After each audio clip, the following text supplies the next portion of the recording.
રાજકોટના અમીન માર્ગ ઉપર હિંગળાજ નગરના 70 મકાનોને દૂર કરી કરોડોની જમીન ખુલ્લી કરાશે। વેસ્ટ ઝોનના અમીન માર્ગ પર સૌરાષ્ટ્ર હાઈસ્કૂલ નજીક નવનિર્મિત ટ્વિન્સ ટાવર પાસેના હિંગળાજ નગરમાં લાંબા સમયથી ખડકાયેલા 70 મકાનો ખાલી કરવા મહાનગરપાલિકાએ નોટિસ આપી।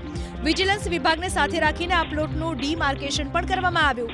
કરોડો રૂપિયાની કિંમતની આ જમીન ખાલી કરાવવા માટે તૈયારી શરૂ કરવામાં આવી। લોકો 50 વર્ષ કરતા વધુ સમયથી વસવાટ કરતા હોવાથી તેમને 15 દિવસમાં ખાલી કરવાની નોટિસ અપાતા ભારે રોષ જોવા મળ્યો।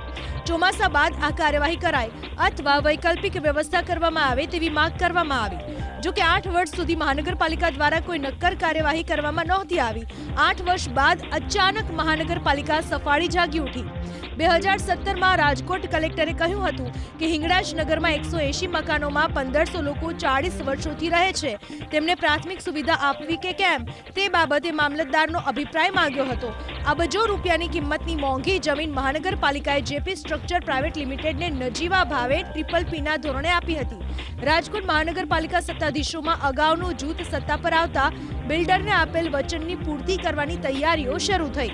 હિંગળાજ નગરના રહીશોની એક જ માંગ છે કે ચોમાસું માથે છે ત્યારે પ્રથમ વૈકલ્પિક વ્યવસ્થા આપો, બાદમાં ડિમોલિશન કરો। 15 દીમાં અમને કે તમે ખાલી કરો। અમારે 15 દીમાં જવું ક્યાં? આ બરા ભરાઈ ગયું, સોમો હોય ગયો, અમે ઘેરો માણા અને કોઈ મકાન આપે નહીં। આ એક જ નોટિસ છે ગયો અને બધી વાંધા અરજી થઈ ગયું। વેરા બિલ છે બધા લગભગ બધા વેરા બિલ છે।